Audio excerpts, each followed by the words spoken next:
तो इसका set number 2 है ये। बाकी 56 1 कोड वाले सेट कोई भी हो आप चेक कर सकते हो अपने आंसर्स, मोस्टली क्वेश्चन सेम ही है। तो ये इसका सेक्शन ए का अभी हम करेंगे। सेक्शन ए में देखो सेट 2 में स्टार्टिंग में एजर्शन रीजंस आ गए हैं। तो फर्स्ट क्वेश्चन आपका एजर्शन रीजन वाला ही है। फर्स्ट है एजर्शन है all naturally occurring alpha amino acid except glycine are optically active. जितने भी अल्फा अमीनो एसिड जो नेचुरली होते हैं वो ऑप्टिकली एक्टिव होते हैं, सिर्फ ग्लाइसिन नहीं होता। तो यस बिल्कुल ठीक है, अल्फा अमीनो एसिड जो होते हैं वो ऑप्टिकली एक्टिव है क्योंकि जो इनके पास कायरल कार्बन होते हैं, है ना। लेकिन जो ग्लाइसिन है उनके पास कायरल कार्बन नहीं होता है, एब्सेंट होता है, जिस रीज़न से ये ऑप्टिकली एक्टिव नहीं है, एक्सेप्शन है ये, ठीक है। बाकी सारे क्यों है ऑप्टिकली एक्टिव? क्योंकि इसके पास कायरल कार्बन होता है। तो अल्फा अमीनो एसिड जो होते हैं नेचुरल वाले वो कायरल कार्बन होता है इनके पास, और जो ग्लाइसिन है उसके पास कायरल कार्बन नहीं होता, इसलिए ये एक्सेप्शन है। तो बिल्कुल ठीक है एजर्शन आपका कि ये आपका ऑप्टिकली एक्टिव है सारे जितने भी अल्फा अमीनो एसिड है, बस ग्लाइसिन को छोड़ के। रीज़न है most naturally occurring amino acid के पास एल कॉन्फ़िगरेशन होता है। वैसे तो एल और डी दोनों होता है बट ज़्यादातर के पास आपका अमीनो एसिड के पास एल होता है, ये बिल्कुल ठीक है। तो रीज़न भी आपका ठीक है, बट रीज़न सिर्फ जस्ट ठीक है बट इसको एक्सप्लेन नहीं कर रहा है। इसको एक्सप्लेन तो तब करता ना जब ये लिखा होता। तो जस्ट एक्सप्लेनेशन मतलब स्टेटमेंट ठीक है एजर्शन रीज़न वाली, बट एक्सप्लेनेशन वाइज ठीक नहीं है। ऑप्शन बी इसका आंसर है। किस किस बच्चे ने ऑप्शन बी पे टिक किया है उनका बिल्कुल ठीक है। एजर्शन रीजन जस्ट ट्रू है लेकिन एक्सप्लेनेशन ट्रू नहीं है, बी ऑप्शन इसका आंसर है। सेकेंड क्वेश्चन देखिए, एजर्शन है the boiling point of ethanol higher होता है मिथॉक्सी मीथेन से। यस बिल्कुल ठीक है, ये आपको समझा भी रखा था कि जो आपके इथेनॉल होते हैं, इथेनॉल ROH होता है ना इथेनॉल, तो इथेनॉल जो होता है इसमें हाइड्रोजन इंटर हाइड्रोजन बॉन्ड होता है, इंटर हाइड्रोजन बॉन्ड होता है, जिसके कारण इसका बॉइलिंग पॉइंट ज़्यादा होता है। ठीक है, बॉइलिंग पॉइंट क्यों ज़्यादा है? क्योंकि इसके पास हाइड्रोजन बॉन्ड है, तो इसलिए ये करेक्ट है, एजर्शन बिल्कुल ठीक है। और जो हमारा ROR होता है मिथॉक्सी इथेन, तो इसमें क्या होता है, इसमें हाइड्रोजन बॉन्ड एब्सेंट होता है, हाइड्रोजन बॉन्ड एब्सेंट होता है, होता ही नहीं है इसके पास।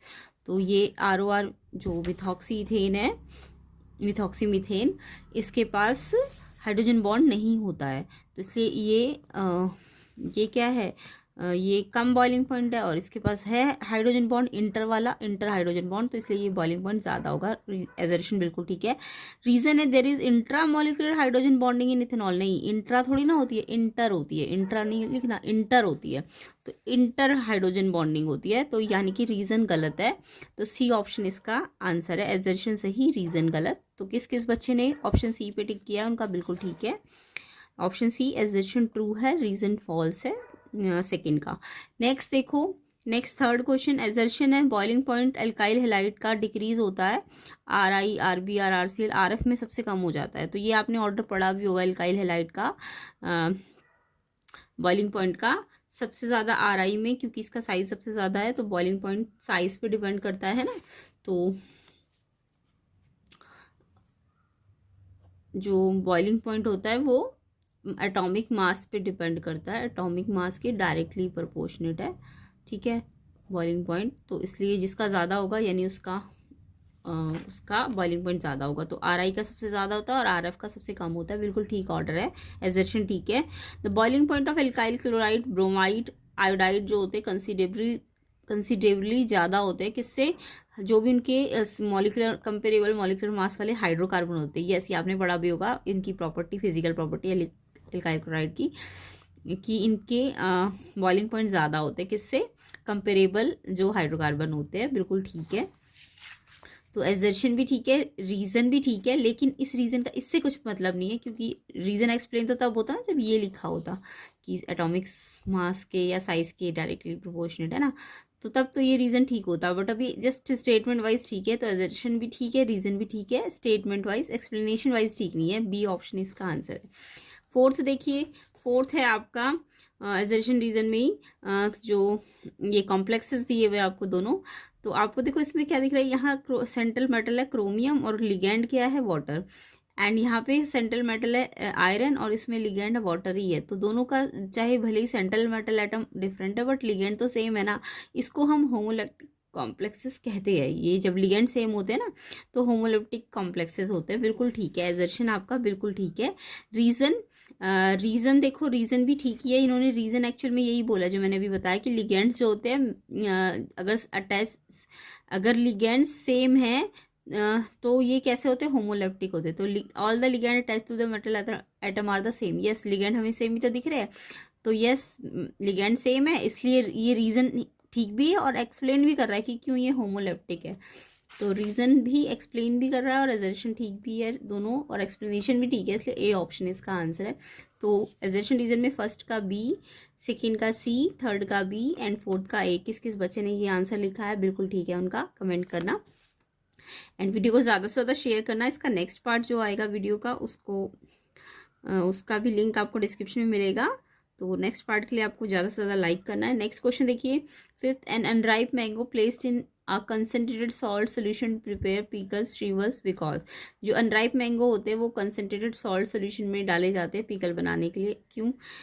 तो ये जो अनराइप मैंगो है कंसनट्रेटेड सॉल्ट में डालने का रीज़न क्या है कि कंसनट्रेटेड सॉल्ट जो होता है ना ये हाइपरटोनिक सोल्यूशन होता है, और हाइपरटोनिक सोल्यूशन क्या करता है, वाटर लूज करता है। जो अनराइप मैंगो के अंदर वाटर है ना उसको लॉस करवाएगा, कौन? कंसनट्रेटेड सॉल्ट, क्योंकि ये हाइपरटोनिक सोल्यूशन है एक तरह से।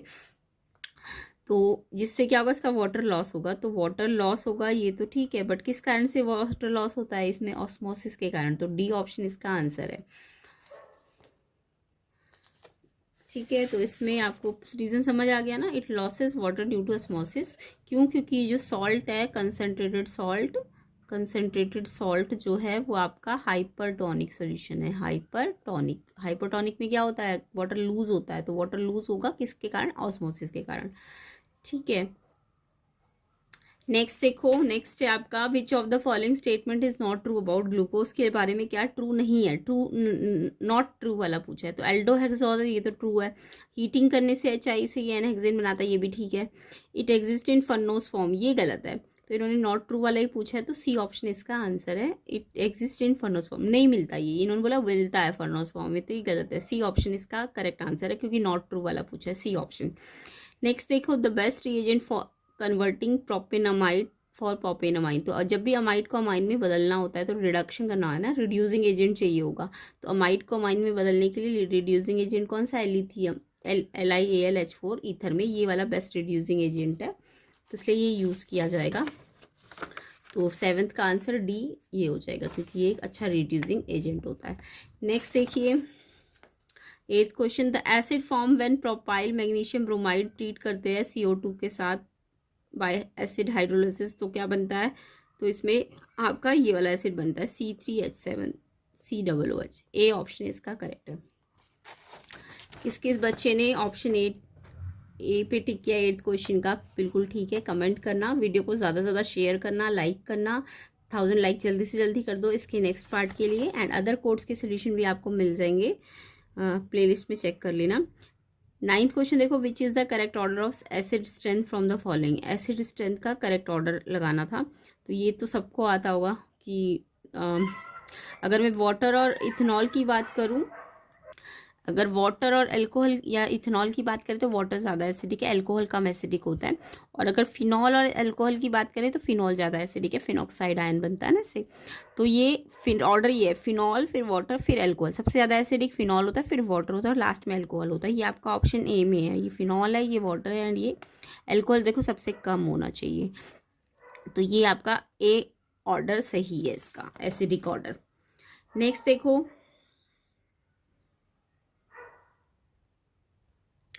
नेक्स्ट क्वेश्चन नंबर 10 देखेंगे, alkyl halide undergoing nucleophilic biomolecular substitution reaction involve. तो जो एल्काइल हैलाइड होते हैं वो न्यूक्लियोफिलिक बायोमोलिकुलर सब्स्टिट्यूशन करते हैं। इसमें क्या होता है, तो बायोमोलिकुलर मतलब SN2 है ना, तो SN2 में आपको पता है बैक अटैक होता है, SN2 रिएक्शन में बैक अटैक होता है एल्काइल हैलाइड पे, तो जिसके कारण इन्वर्जन ऑफ कॉन्फिगरेशन होता है, इन्वर्जन कंपाउंड बनता है। सी ऑप्शन इसका सही है, बिल्कुल ठीक है। आप कमेंट करना सी ऑप्शन किस किस बच्चे ने लिखा है। नेक्स्ट क्वेश्चन देखो तो सी आएगा, इन्वर्जन ऑफ कॉन्फिगरेशन। नेक्स्ट है अरेंज करना है फॉलोइंग कंपाउंड को increasing order of their boiling point. तो बॉइलिंग पॉइंट देखो यहाँ पे सारे 4 सी वाले हैं ना, 4 सी है और सबके पास ब्रोमाइड है। ये 3 डिग्री है, ये 2 डिग्री और ये 1 डिग्री है। अब आपको बॉइलिंग पॉइंट का इंक्रीजिंग ऑर्डर लगाना है। तो बॉइलिंग पॉइंट आपको पता होना चाहिए, बॉइलिंग पॉइंट आपका सरफेस एरिया के डायरेक्टली प्रोपोर्शनेट होता है, यानी जितना ज़्यादा सरफेस एरिया ना बॉइलिंग पॉइंट उतना ज़्यादा, और सरफेस एरिया ब्रांचिंग के इन्वर्सली प्रोपोर्शनेट है। ब्रांचिंग ज़्यादा होगी तो सरफेस एरिया कम हो जाता है, ये सबको पता है ना। ब्रांचिंग ज़्यादा तो सरफेस एरिया कम, यानी ब्रांचिंग 3 डिग्री पे सबसे ज़्यादा होती है। 3 डिग्री ब्रांचिंग होता है ना, 3 डिग्री, तो इसमें ब्रांचिंग ज़्यादा है तो इसलिए इसका सरफेस एरिया कम है। देखो मैंने कम का साइन लगाया। फिर 3 डिग्री, फिर 2 डिग्री, फिर 1 डिग्री, यानी 1 डिग्री जो होता है वो सबसे ज़्यादा बॉइलिंग पॉइंट होता है। तो ये बॉइलिंग पॉइंट का ऑर्डर है। ये ब्रांचिंग 3 डिग्री वाले की बॉइलिंग पॉइंट सबसे कम, 2 डिग्री का, फिर 1 डिग्री का सबसे ज़्यादा होता है बॉइलिंग पॉइंट।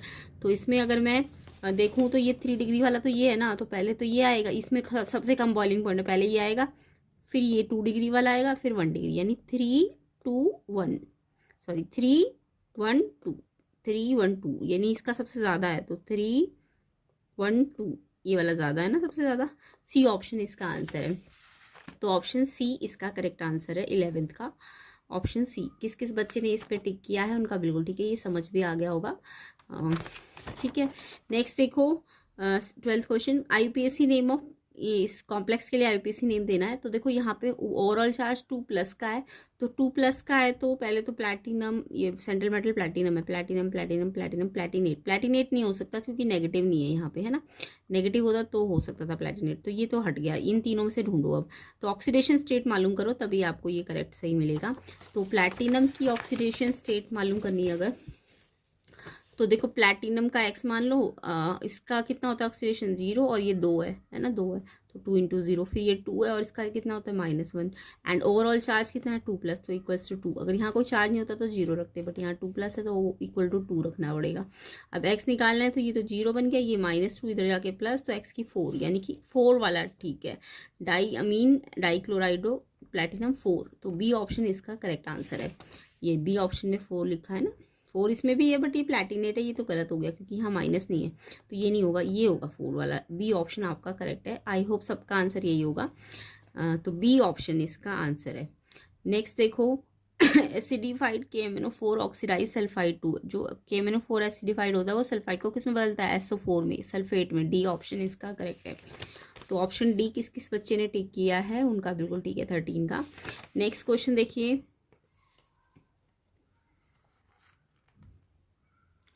नेक्स्ट क्वेश्चन है आपका 14, the magnetic movement is associated with it spin angular momentum और vital angular momentum, spin only magnetic moment value of CR3+ की।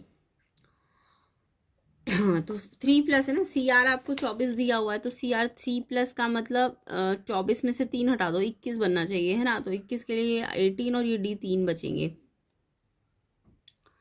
तो ये इसका क्रोमियम का 24 है, 3+ का 21 के हिसाब से ये बनेंगे। तो यहाँ पे 3 अनपेयर्ड इलेक्ट्रॉन बन रहे हैं, तो 3 अनपेयर्ड होंगे तो ये फॉर्मूला लग जाएगा ना, √NN+2 मैग्नेटिक मूवमेंट का। तो n की जगह 3+2। अब ये आपको मैंने ट्रिक सिखा रखी थी, 3 अनपेयर्ड है ना तो 3 पॉइंट समथिंग आएगा। अब 3.8, अगर 2 होते ना अनपेयर्ड तो 2.8 समथिंग आता, ठीक है। अगर 3 है तो 3.8 आएगा। जितने अनपेयर्ड होंगे 0.8 या 0.7 आप लगा सकते हो पीछे, तो ये आप चाहे तो निकाल लेना। 3 × 5 √15 का 3.87 आएगा। तो ये आंसर आपका 3.87, बी ऑप्शन बिल्कुल ठीक है। किस किस बच्चे ने ऑप्शन बी पे टिक किया है बिल्कुल ठीक है इनका। नेक्स्ट देखो, स्टैंडर्ड इलेक्ट्रोड पोटेंशियल SN4+ से SN2+ का प्लस में दिया है, प्लस में दिया है तो ये कैथोड वाला रिएक्शन बनना चाहिए। और ये वाला देखो CR3+ से CR, और ये नेगेटिव दिया है तो ये एनोड वाला रिएक्शन होना चाहिए। तो ये कैथोड में क्या होगा, कैथोड में आप सबको पता है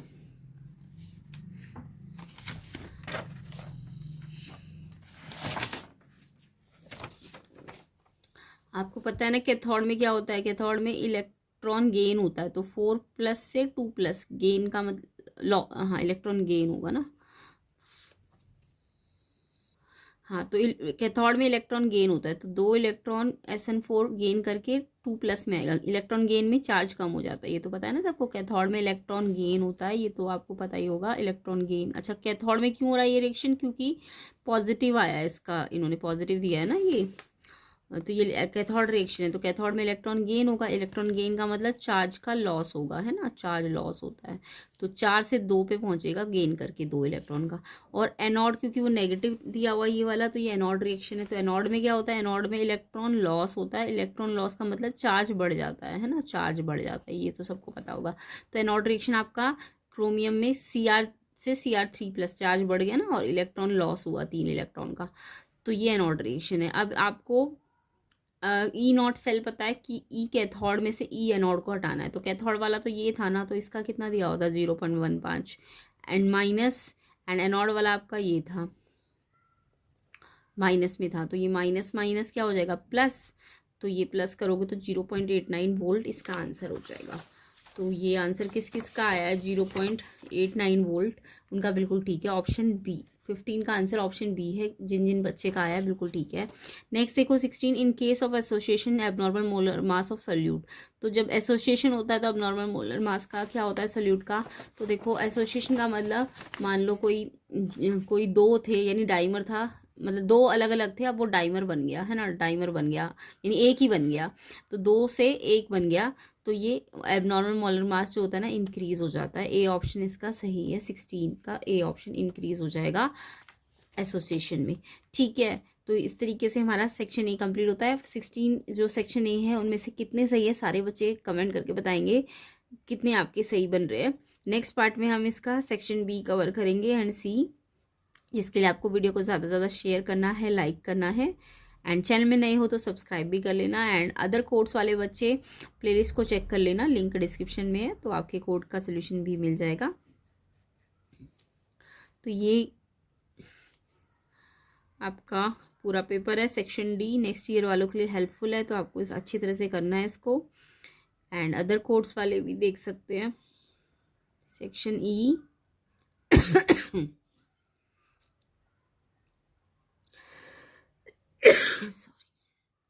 ये 31 क्वेश्चन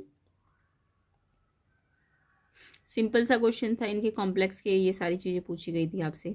आईपीएससी नहीं में इतना सिंपल सा क्वेश्चन आया हुआ था। ये आपका सेल रिएक्शन बनाना था, ईएमएफ कैलकुलेट करके।